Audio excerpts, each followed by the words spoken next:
Hello, and welcome to today's Forrester webinar, The Top Cybersecurity Threats in 2018. At Forrester's request, this call is being recorded.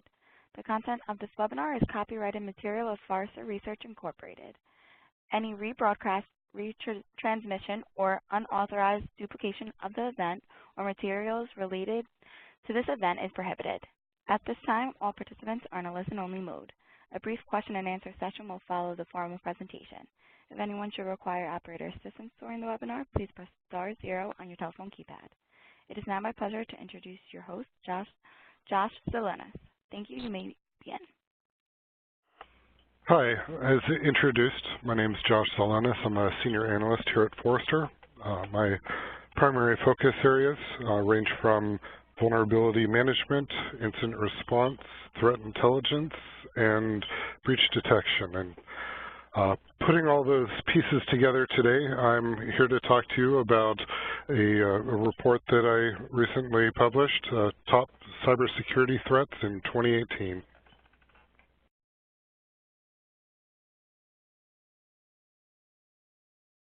So I'm going to begin this conversation and talk a little bit about why this is important and why security is important. What are the biggest drivers that we have for investing and doing things, and overwhelmingly, as you can see from this graphic here, the biggest challenges that we as security professionals are facing is that the complexity of our IT environments is not letting up. Every day we're dealing with more and more devices, technologies, things that are complicating our lives. And on top of that, attacker sophistication is not slowing down either. So the fundamental problem that we're all trying to solve here is, how do you deal with an ever more complex environment where the attackers are getting better and better on a daily basis?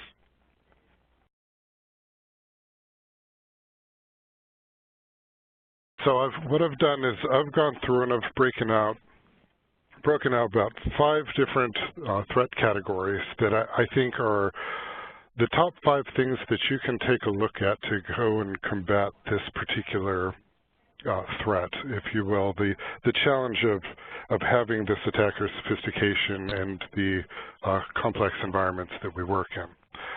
So the first threat that I've identified is that ineffective vulnerability management will make firms victims of destructive attacks. This is something, this is a trend that we've seen for years, where our software vulnerabilities, be they in our web applications or in third-party software, are absolutely one of the primary methods that attackers are using to get into our organizations and to wreak havoc, if you will.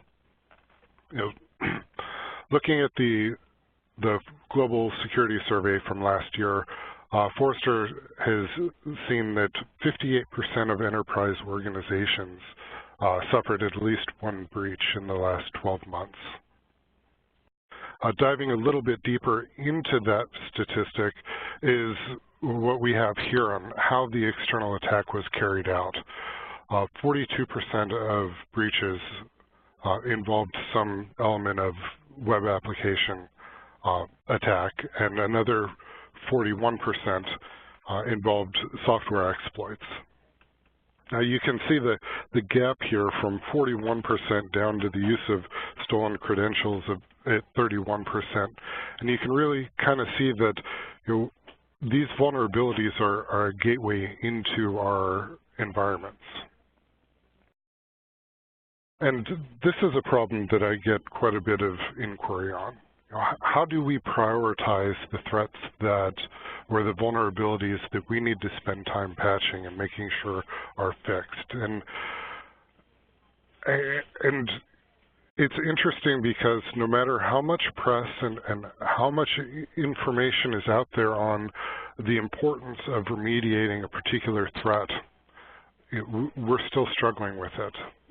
Looking at the Eternal Blue timeline here, on March 14th, Microsoft released a patch which fixed the vulnerability in SMB version 1. About 30 days later, the shadow brokers released the NSA toolkit, which had the exploit for Eternal Blue built into it. And almost another 30 days after that, the WannaCry attack happened.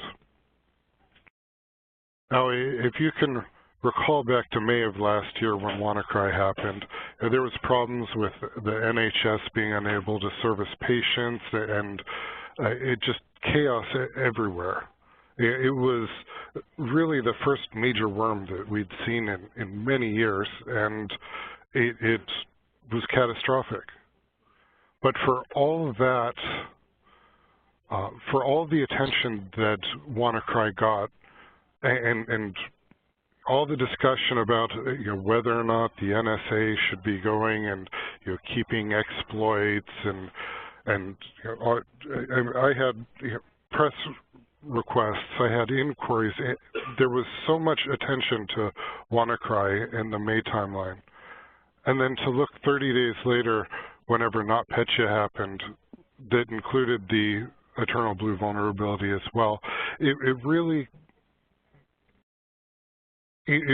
points to you're not, well, to an extent it's that, hey, this is a problem, but how big a problem is this?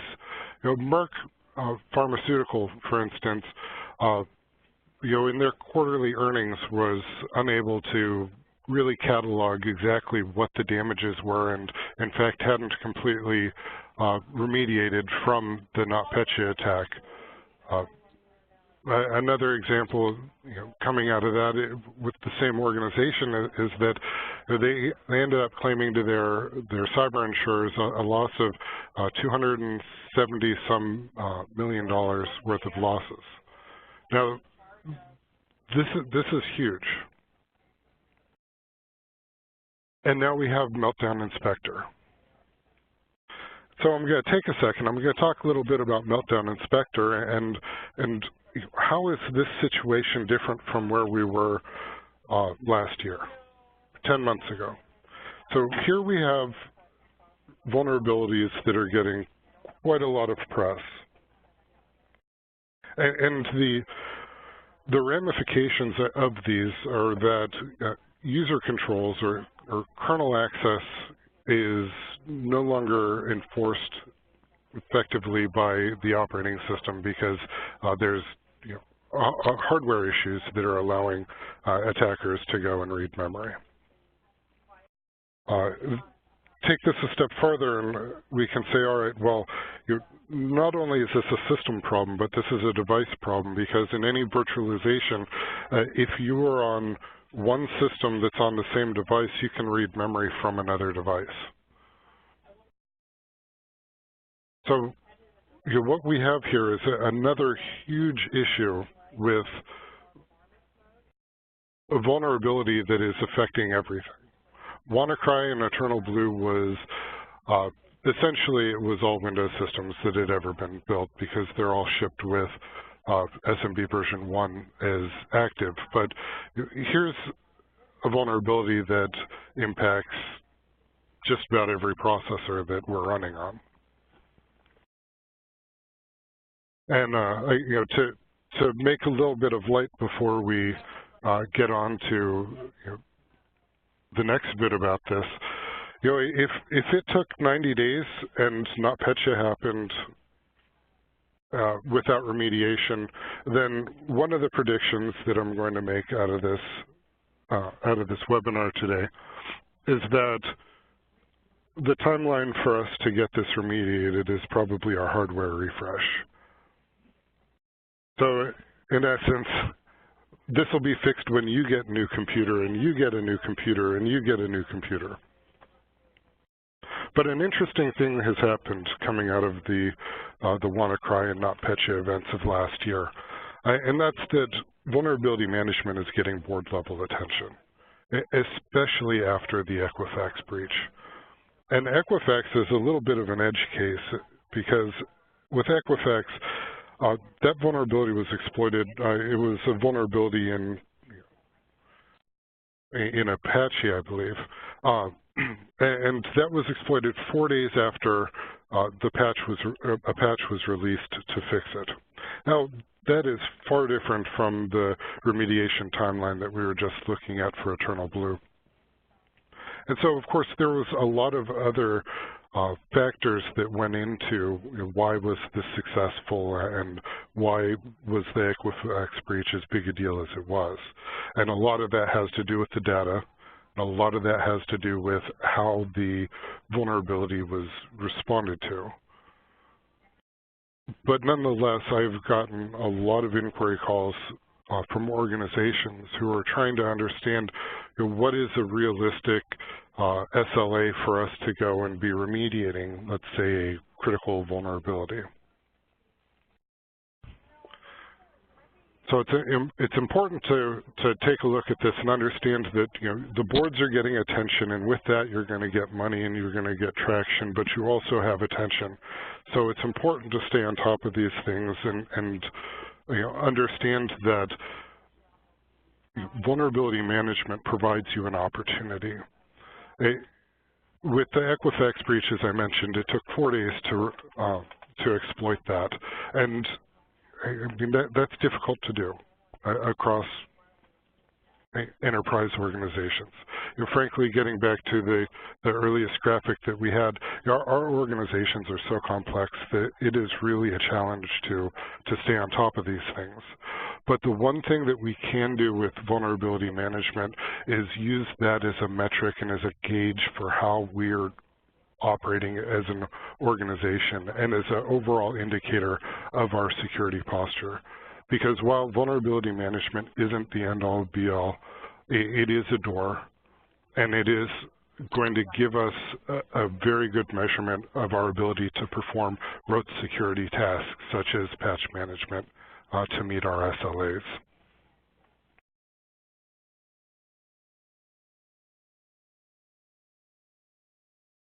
So the next threat that I was going to discuss today is that insecure cloud services are going to continue to hemorrhage sensitive data. Now, a few years ago, MongoDB was all over the news. You had instances such as the Republican National Convention had leaked voter registration information. In more recent times, we've seen S3 buckets being a huge issue with organizations such as Time Warner, Verizon, Viacom, all experiencing data leaks due to S3. And an interesting thing to remember and to think about when you're looking at and you're hearing about the latest company that Chris Vickery has identified as having public S3 shares, is that this is a decision. You have to actually manually go in and set an S3 share to public in order for it to be accessible to the world. So every time you see that data is leaking from these S3 shares, it's because a decision was made within an organization to open this up. Now, that brings the question, well, what about shadow IT and how do we defend against this? And there's a lot of organizations that are out there that are helping with what is essentially digital risk monitoring. You're keeping an eye on your assets so that as soon as an S3 share is opened public, that can be brought to somebody's attention so that it can be reviewed and either fixed or the exception allowed because perhaps this is an instance of where we're trying to disseminate public information via an S3 share. And it's interesting because Rick Holland from Digital Shadows in their research, he reported that over the course of 8 weeks of enumeration that they'd identified over 55,000 Amazon S3 buckets that were publicly accessible. And so, having gone through these and looked at these and dug into them, the vast majority of public S3 shares are things like pictures and other information that's not necessarily sensitive. and that's part of the challenge, is understanding that there are use cases for these to be public.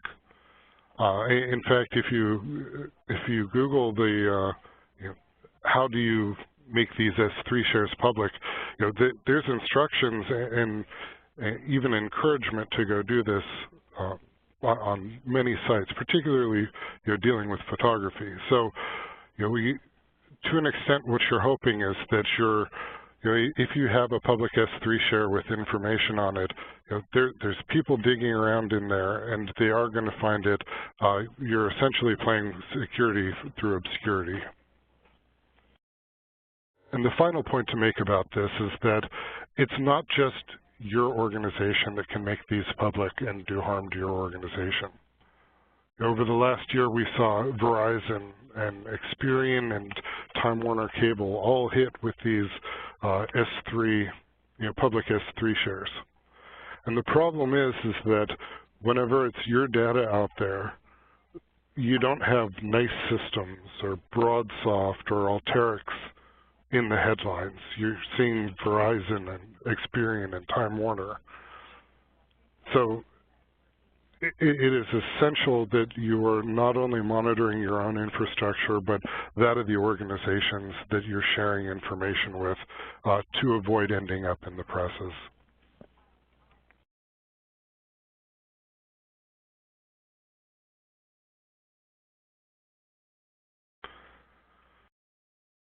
Now, we discussed Equifax briefly, but I want to talk a little bit about what the consequences of the Equifax breach are.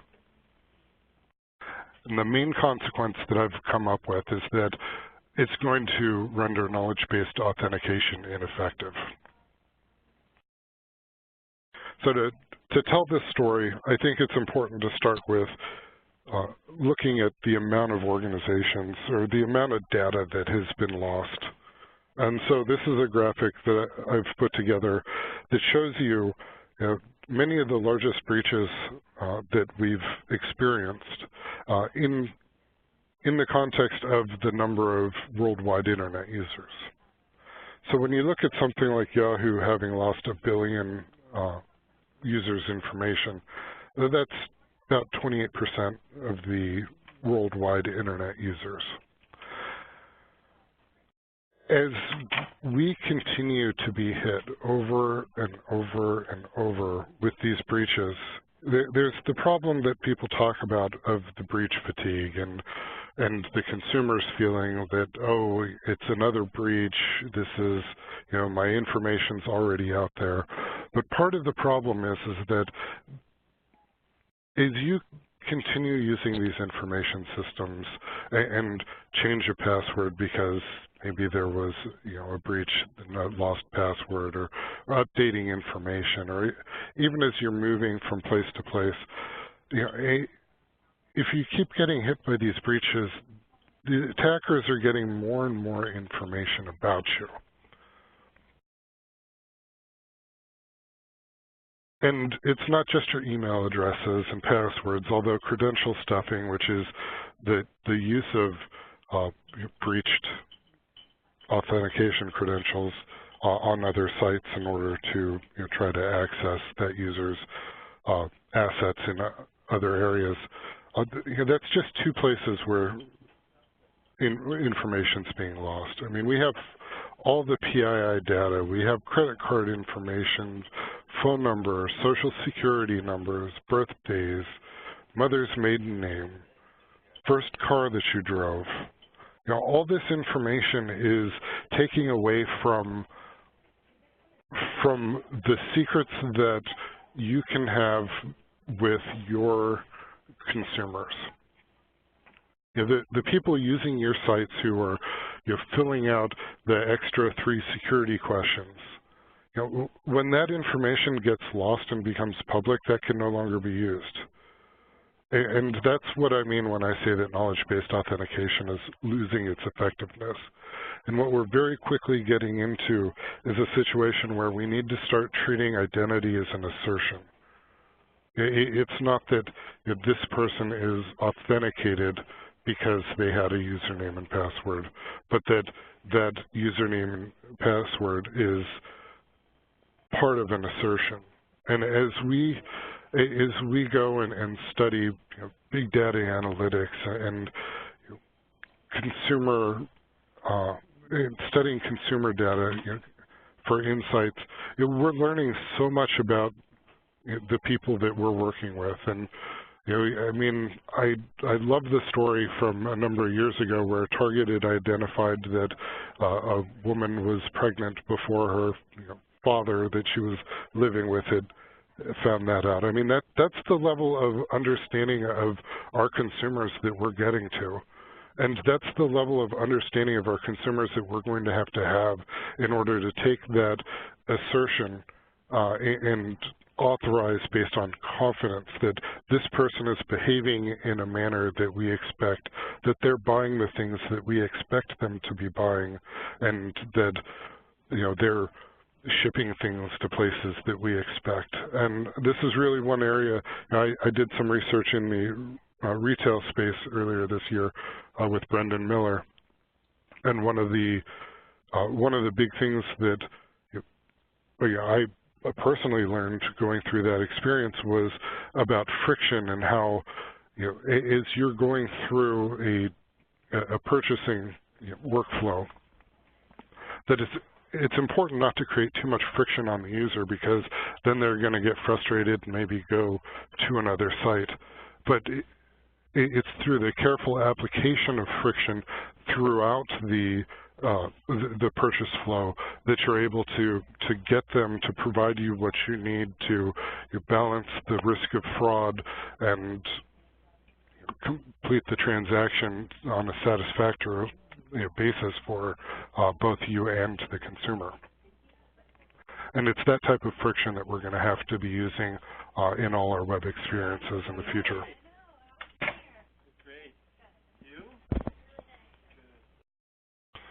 The next threat that I wanted to talk to you about is strategic compromise. One of the biggest issues that came up over the last year was that organizations are getting compromised, and then code is being pushed out by attackers let me take that back. Code is being injected into the distribution networks, the update servers of your third-party software providers. This is supply chain risk and third-party risk, that you have organizations that are undermining the software supply chain that you're relying on and inserting malware into it. And one of the challenges that I've found with this in my career is that people talk about application whitelisting and how important that is, because that really helps you have a grounded approach or control over what is running on a system. And one of the shortcomings of that is that that's great until you need to apply an update. And how do you deal with software updates in an application whitelisting environment? A lot of the time what you have to do is you have to allow the update servers. Another issue that is very common here is that you're not running anti-malware on your servers because you don't want to have the overhead, and people shouldn't be surfing the internet from your servers anyway. So now you have applications, truly malware, that is being installed directly onto your servers, and it's bypassing any kind of application whitelisting. It's not having the attention of your next-gen AV. And it's not clear until there's been a huge breach that's happened or come of this, but this happened countless times over the last year. And what I'm going to do is I'm actually going to pull up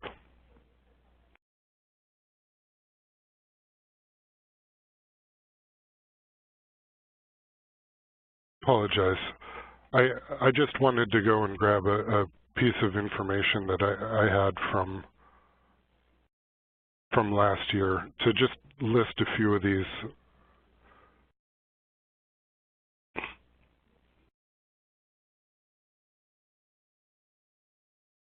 Apple. Apple was hit last year. Krebs talked about the Kingslayer malware that, I mean, multiple defense contractors were caught up in that.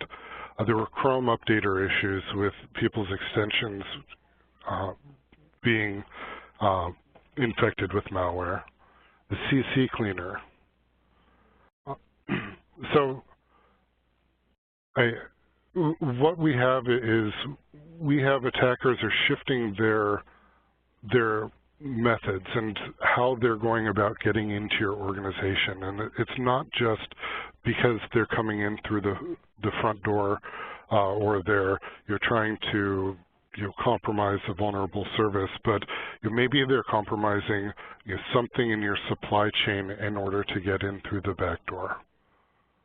And this is something that we've truly seen for many years, looking back even to the Target breach, the HVAC vendor that was piggybacked on. But now what we're seeing is that it's not that a particular vendor is coming in and plugging into your network. You've plugged them in through your update servers, and the real challenge here is that I started this webinar talking about vulnerability management, and the solution to that is applying patches. And the real challenge here is now you have to ask yourself, if you're drinking from a poison well, is your update servers, the update servers that you're relying on to provide you software updates, are they actually infecting you?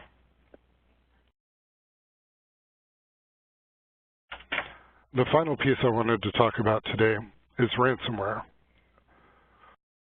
And that ransomware is going to expose a lack of cybersecurity and business continuity prep.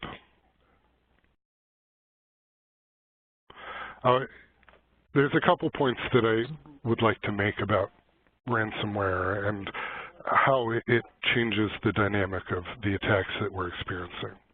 First, extortion is becoming the new normal for cyber criminals. We're seeing repeatedly where somebody will steal information and then try to sell it back to you, or in the case of ransomware, compromise a system, take control of it, and then have you pay them in order to get access to that system again. One of the other examples, we saw extortion in the form of DDoS campaigns back with the old Lizard Squad, and if you don't pay us, we're going to take you offline. This is where the trend has gone, and it's important to understand that in the flow of how you would go and steal information and monetize it, the attack flow for an attacker is that they need to go perform reconnaissance, they need to deliver whatever payload they're going to be exploiting you with, establishing some manner of persistence, and then acting on the objectives, which in the past, an example might have been stealing data, and then from that point, after they've stolen and exfiltrated your data, then they need to go and find buyers to go and sell this data to. What ransomware does is it directly monetizes the exploitation by taking control of your systems and cashing out at that point, essentially.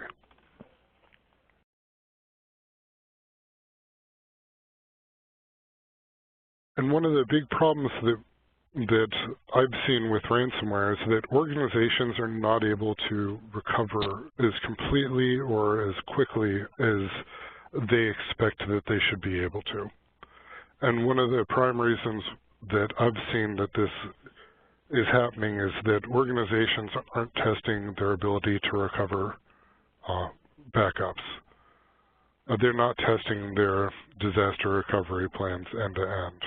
If information is important enough for you to be backing it up on a daily basis, but you're only checking to see if you're able to recover it on maybe an annual basis, then what confidence do you really have that you're going to be able to recover when you need to?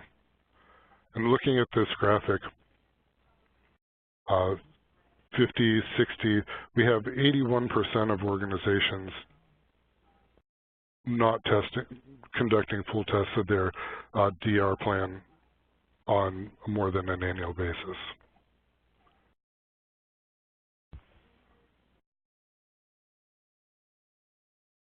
So with that, I want to thank you, and operator, if you'd like to open up the lines for questions. Ladies and gentlemen, at this time we will be conducting a question and answer session. As a reminder, you will be called upon by the PIN number you used to join the webinar. If you would like to ask a question, please press *1 on your telephone keypad. A confirmation tone will indicate your line is in the question queue. You may press *2 if you would like to remove your question from the queue.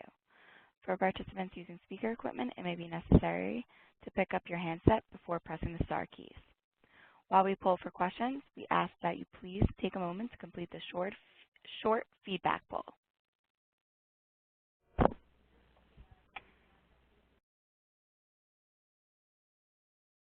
Again, that is *1 to ask a question.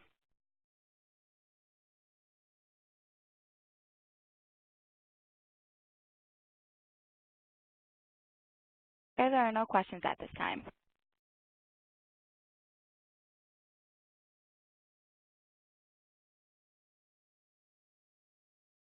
Is there any other closing comments you would like to make? I'd like to thank everybody for joining today, and I have the report up. It has the same title as the webinar. In it, I provide additional details into the different types of threats that we've outlined and discussed today, and I appreciate your time. Thank you. Thank you for participating in today's webinar. For more information on upcoming events, please go to www.forrester.com. This concludes today's webinar.